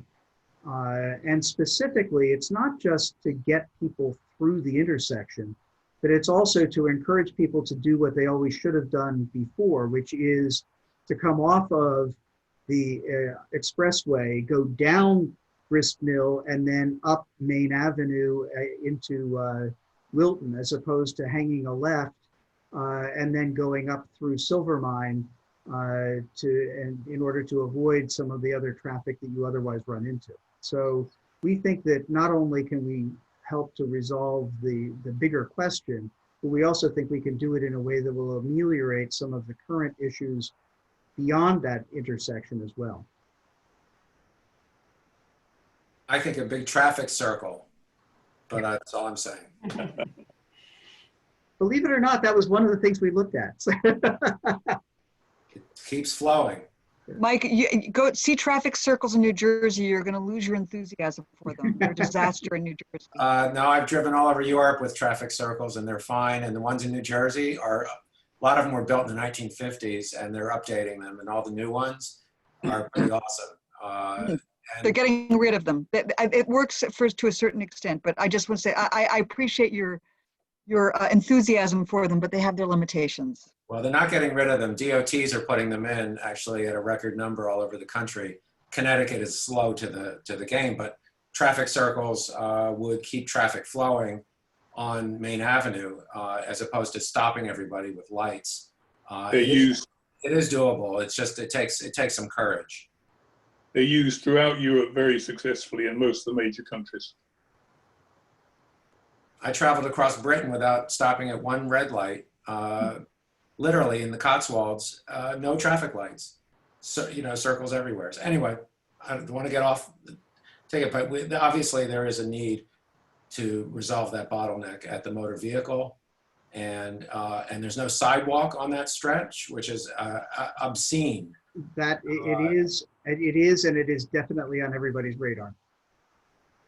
But it's a bottlenecked property, and so considering the density of what's in there, I'm just concerned because there are existing problems, but the egress and ingress is very limited given the way that this is bumping up against Route 7 and how long the property is against an area where you can't really have any ingress or egress.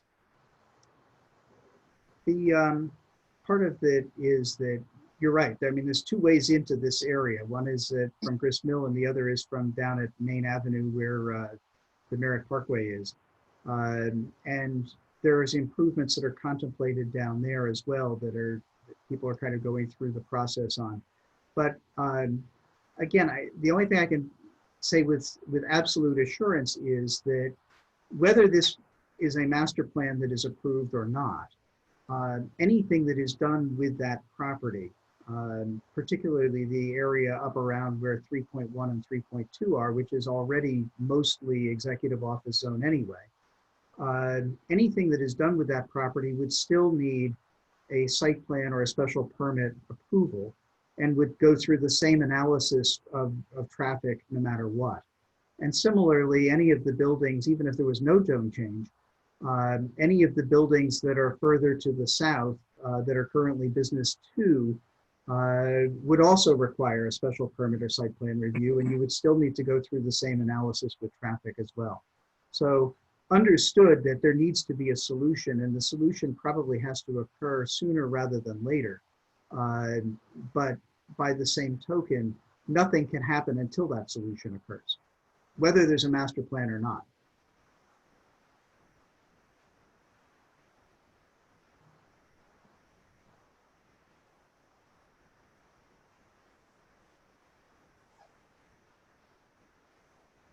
Steve, can you hear me? Yeah. Oh, hi, David, Tammy Langalis speaking. Thank you very much for your nice presentation. I really applaud the idea of the overall connectivity, if you will, of getting those apartment buildings that are up on Glover Avenue, or condominiums, excuse me, and the ones up on Glen Rock and Oakwood Avenue, because they're such a hard sell because they are so isolated and there's absolutely nothing to do up there, and they really lack any type of open space amenity for people to really spend some time outside. So I think your green down there along Glover Avenue is great, but to me it should be at least twice the size, or you have one there and one somewhere else. I'm curious how you see the people that are going to be living in those towers connecting with the street when the green space is well above the ground because of all the parking. Seem connected to me, and I have driven around there a few times recently just to see if the people that live at the curb, what they're out doing. I have seen people walking, but it seems a little disappointing that really the retail experience there to me is almost non-existent so far, and people do need, you know, a place to go get their coffee, get their pizza, get a sandwich, and I would encourage as much retail for the people that live there to encourage, you know, people getting out and walking and going to those kind of places. And is 25% retail a national average? Is it what you have down in the South End in Stamford? I've been down there a lot when it was first built. To be honest, I haven't been down there for maybe a year. So I don't know. I mean, I know there's Fairway and all of that, but what are the considerations here? And then if all of these 11-story buildings were built, and let's just say one of them was a hotel, I couldn't really find in your documents, how many added residents do you foresee for Norwalk? Tammy, just so you know, Fairway is going out of business. Yes. Yeah. Oh, well, a supermarket anyway. That's too bad. I guess I had read that. But so what do you anticipate if these buildings were built sort of to your, how many people would it be adding to the population in the city of Norwalk? I don't know that answer, but I can certainly get that estimate from our people as far as what they are seeing, as far, you know, how many people currently live in a 1-bedroom, how many people live in a 2-bedroom, that type of thing. We can certainly do that.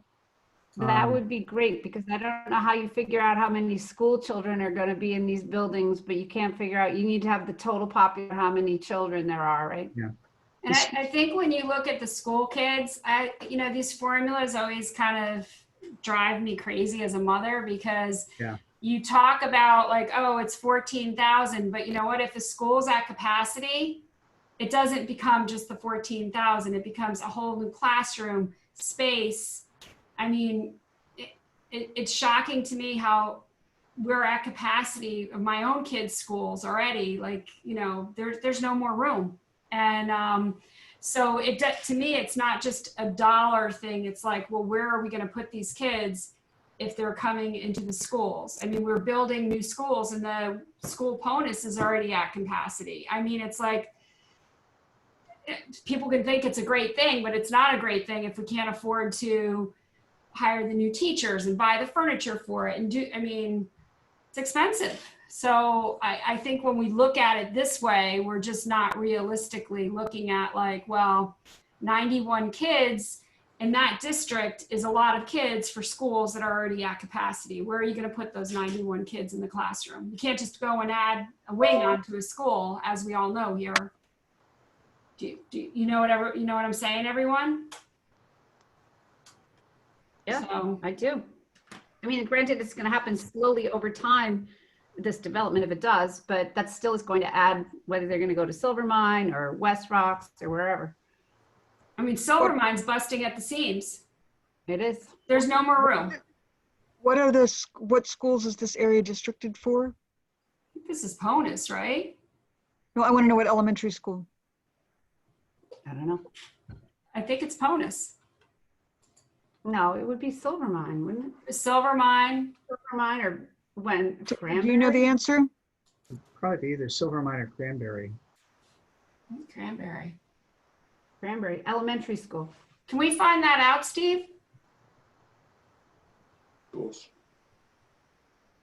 And then, David, would you anticipate widening the road there and making Glover Avenue like 4 lanes?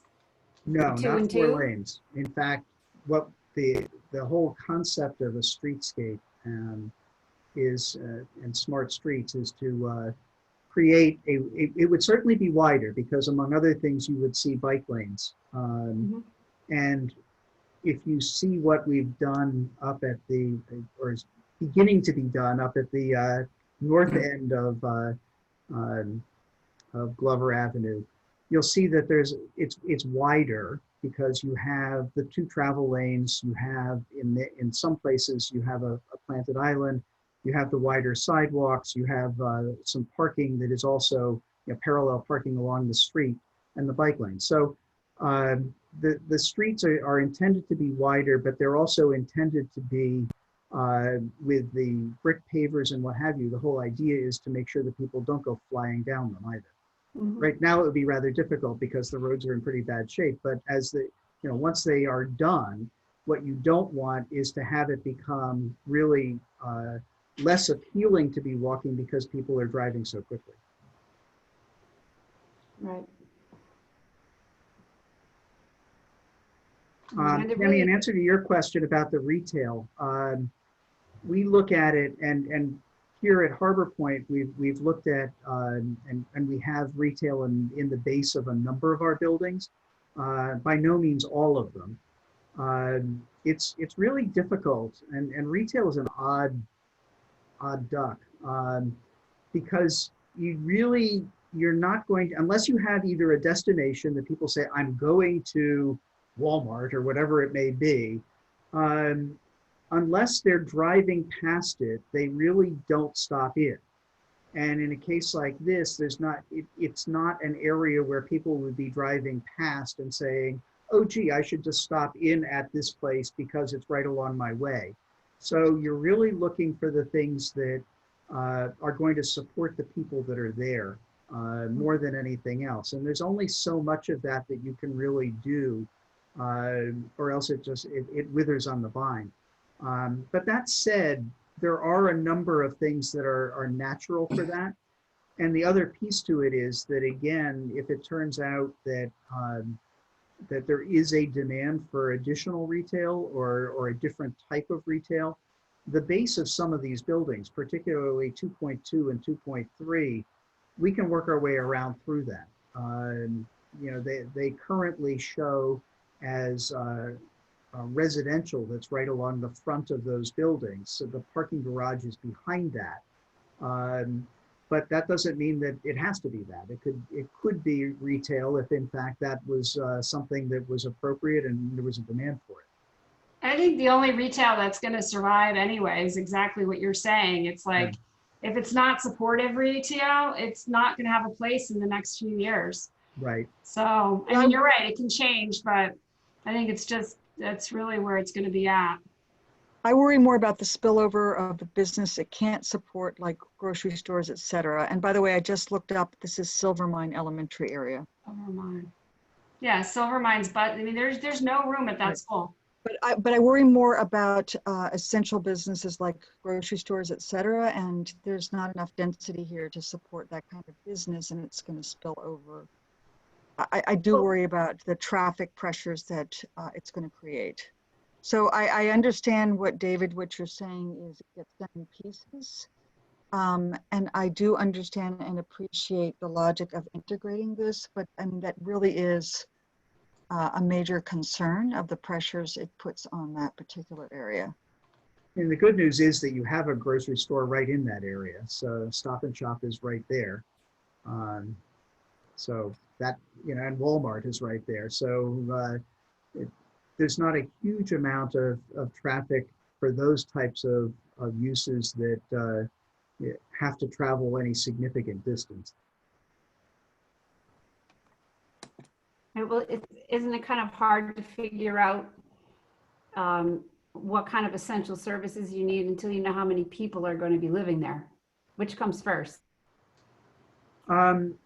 It's a little bit of both, and it is somewhat of a chicken and egg. We've had that down here in Harbor Point, that the retail tends to wait until they see that there's a demand for it. That, you know, you're not going to get a coffee shop or a restaurant or things like that until they know that there's a clientele for it.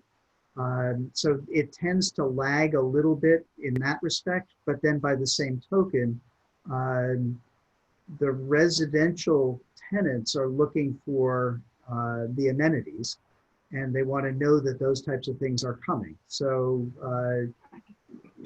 the retail tends to lag it initially, but then at some point you have to provide the retail in order to really make the residential attractive.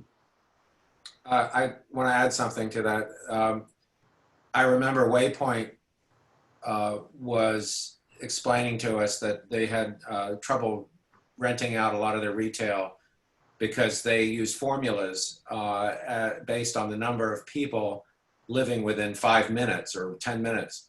And all of Waypoint wasn't open at the time. It's still not. There's a big building that's still coming, but they, they were in a bind. It was a catch-21 situation because they couldn't rent the retail out. The empty spaces were probably adding to some anxiety from people that were going to move there, but they weren't going to rent them out until there were enough people living there. So I think all that will get resolved eventually when Waypoint is fully built out, and then there will be the critical mass, as the phrase they use in retail, of people who are able to, people living there who are potential customers. And so, yeah, I mean, it's one of those things where you kind of want to get tenants in, but you can't draw them in until you have enough people. And one of the things that we've done down here is that where we've had vacant areas, what we've done is we've done pop-ups so that way the retail tenant isn't investing a huge amount into the, for example, we had the Flick who runs our cafeteria at Harbor Point at one of our office buildings. We had them do a pop-up coffee shop. No, it wasn't a Starbucks, but now there was a coffee shop. And then when we had a tenant that said, yes, we'd like to have that space, then we could just say to Flick, thanks, we don't need you anymore. And off they went, and the new tenant goes in. So it's, you need to be able to be flexible. You need to be able to have that type of creativity to really allow, because the worst thing that you can have is empty storefronts. So Steve or Fran, could I ask then, could you just go over what next steps are? We'll revisit voting on this for next meeting. Could you just sort of lay out what the game plan is, please? Sure. So the zoning commission meets again. They had one meeting with the applicant a week or two ago. The next meeting is on the 24th. I should mention that at that meeting, Connecticut DOT is going to be presenting, hopefully I'm getting confirmation tomorrow, all the different traffic projects in the area. So if that happens, I'll send you guys out the link so you have that, because that might be interesting for you to see what Connecticut DOT's all the projects are and potentially what they're thinking of the project. I'm not sure if they'll get to that stage yet or not.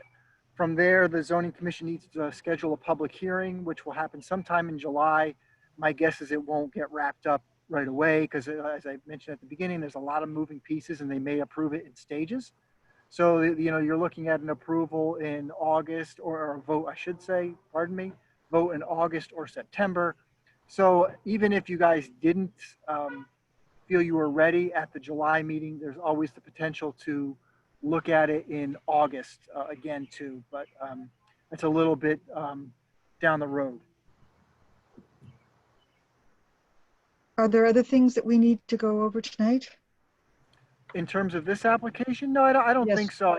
I would hopefully think and expect you to have further questions and we can feed those to the applicant to get those to you. I wrote down a bunch that I had just listening to the presentation for the second time, so I'll get those to Attorney Waters. And as I mentioned, there's going to be tweaks and changes to the regulation proposed and the amendments and, probably maybe even the plans as this moves forward. I just want to say thank you all for your time and consideration. Thank you. Can you just answer one more quick question? In Stanford, how tall are those buildings that are down there, most of them, that you can see from the highway? How many stories? Most of them are 22 to 25 stories. Thank you. It's good for perspective. Mm-hmm. Thank you. I should mention one thing I should mention for your edification, and we'll get this to you at some point in time. The Mr. Attorney Waters team is putting a 3D model together of the area in question. So you'll get a perspective on the existing buildings at Merit 7, some area off to the west and to the east and to the south. So how big these buildings could be in relation to the existing structures and topography in the area, just to give you a sense of what it could look like in the end.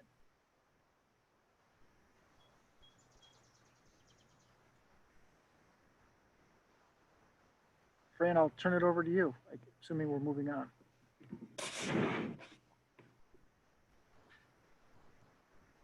Fran, you're muted if you're still with us. Franny? Oh.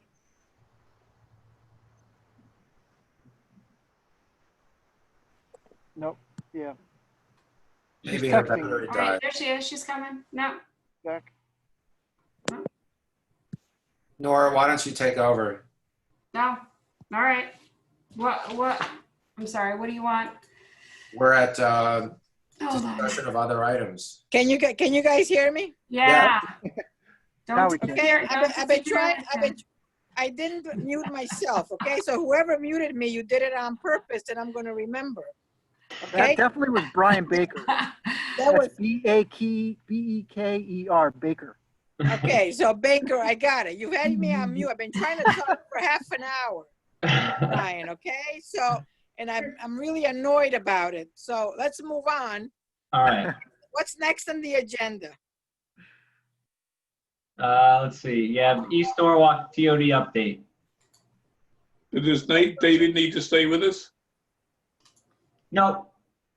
Thank you, David. I'm happy to leave. Thank you for your time. Thank you, David. Thank you. So Steve, sorry, Fran, before we move on, why is the why are you, Steve, concerned about having a macro plan, a master plan of this size, and suggesting that maybe we should go to a smaller scale of plan initially to test it out? Oh, you're referring to the planner's memo? Yes. Yeah, that yeah, and that wasn't my comment per se, but I mean it's just another concept to, maybe proceed cautiously. That was one concept that, planning team had recommended to consider. By my take, I'm delighted to see, sorry. Go ahead, Brian. I'm delighted to see a macro plan of that scale, because that whole area needs something. It's sort of hollowed out, needs to expand. There's economic development prospects there, clearly. It's an evolution, so again, things can change. I am concerned, as Nora is and several other people, obviously what's the population anticipated and the knock-on effect with our schools, which we know are basically very overfull at the moment. But that will, the numbers will be produced, I'm sure, for our next meeting. Yeah, and we can continue like I said, I'm guessing you'll have the ability to vote on this into August. I just, there's going to be a time where, as the public interest grows in this, the zoning commission will proceed very cautiously on things and vote on things in stages as well. And their experience with Harbour Point is very reassuring. Whether you like Harbour Point or not, it's been pretty successful. Yeah, there are a lot of changes that are going on now, though. Evolution. Well, I It's just going think, now 15 years. Next, TOD. East Norwalk TOD. Let's go. Okay. Brian, do you want to go or? No, I leave it to you. Other than to say, I think the plan has evolved very, very well. I believe there's been a lot of public input, or a lot of opportunity for public input. You can't have 90% of the electorate turning up. They don't even vote that level for a primary election or even for a presidential election. So we had very good input. There's been very, very good availability for people to see it up on Norwalk Tomorrow, etc. The ENNA has been very actively involved, as Steve will confirm. And I think it's now the next planning phase when we go public on July 1. I'll leave the next stage to you, Steve. Yeah, so I did email out later this afternoon the draft plan. And if anybody, as I said, wants a hard copy, I'm happy to get that printed and we can deliver that. We're going to do a public presentation on July 1st in the evening and probably do a second one on maybe the next day during the day, maybe try to hit a different audience for that. I think we went through it a couple weeks ago. Nothing's really changed significantly since then, but you get to see a lot more detail now, including the draft zoning, the draft design guidelines, which I think are really, for this kind of plan, are really well developed at this stage. Usually we kind of don't get into this level of detail, but that was one of the things I wanted to get out of the plan. There's going to be some definite pushback from the East Norwalk neighbors. There's a pretty core group there that's not in favor of the density and even the one-story building height, but I think what we've proposed is pretty measured and appropriate considering the location. And I think we've backed it up with the fact that when we looked at the development potential at keeping it under the current regulations, there really is no incentive for anybody to improve their property. So that's why you have much of East Avenue in the state it's in now. So I'm comfortable defending the argument. Hopefully I'll prevail at the end, but I think, we'll definitely have the debate. To support that, to say that in our design, or in our plan, we put basically the maximum is 3.5 stories, 45 feet. There are intense detailed design standards and everything has to be approved by our own basic specialists. So, I mean, we're well covered. You can't do too much damage in 2.5 stories if you've got good design control. And I don't think many of the houses there, even as you get into the periphery of this area, they're 2.5 or 3-story Victorian houses, let alone obviously you've got major buildings there all the way along Winfield, which are already 3-story warehouses. So very, very sure that we need the economic development, but again, everything is going to be, I think, neighborhood feel, a village feel, because it's a village area, and maritime to the extent whatever that means. It means probably something within the context of New England style. Hey, Steve, you said July 1st, you're gonna have a public meeting. Are you having, is it a Zoom meeting? Is it a big hall meeting? What are you having? It's going to be Zoom. We can't do anything where there's a gathering. City Hall is not going to be open, I'm told, probably until next year. So that's, What? Are you kidding me? I mean, sorry, for public meetings, I should say. Oh. So we won't be having, like, your commission meetings are probably going to be virtual for the foreseeable future. Okay, just wanted to clarify. Okay. And actually, there's kind of a, you know, I think there, in some ways, it gives a lot more people the opportunity to participate than there is for driving down to City Hall. I know there's an argument both ways, and not everybody's got a car, and then not everybody's got internet access, but I think we've seen pretty good participation on the Zoom meetings we've had related to that so far. So I'm optimistic we'll get a good turnout. Okay. Steve is Good. just to quickly indicate how many people have clicked on Norwalk Tomorrow and the views really there that we're getting. You're getting. Yeah, it'll go live tomorrow on the website. They're going to post. But all the other, on the way through, how many click-throughs and views have actually been had? I don't know per se, but I know on the last 2 Zoom meetings we had for the committee, one of them had over 200 views, so that was higher than most council meetings or most other commission meetings. Right. Steve, That's good. You were going to send us the capital budget, our inserts. I never got mine. Oh, okay. Sorry. No, I'll get those to you. I'll try to get them to you Friday. Okay. I'm going to blame Brian again, just because it's easy. Okay, what's next? Industrial zone study update. Yeah, and Tammy is sitting in on that study. So we got the approval through council last week. For Corporation Council's finalizing the contract. I saw it Monday, made a couple changes. Hopefully that gets out to the consultant for review this week. I'm going to make sure that happens. And then I'm hoping to start that around July 1st. Okay, Question, sorry, Fran, I have a question. go ahead. Can you just tell us if the moratorium was approved? I'm sorry if I'm not up to date on that. Yeah, that was approved, the 1-year moratorium, correct. Okay. All right, what's next? Approval of minutes, May 12th meeting. I have one correction to the minutes. Ralph Valancizi's name is spelled wrong throughout the minutes. They've added an R to the end of his name. Oh.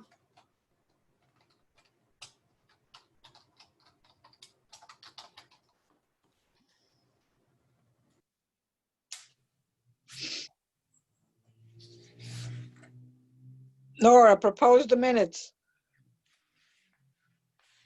I propose the minutes. Sorry. Are you there? I've been muted. Can you hear me? Yes. Yes, Oh. and I approve. I second. Okay. Who's second? Everyone in favor? Approve. approved. Approve. I abstain. I wasn't there. But you're here now, Fran. I know, thank God.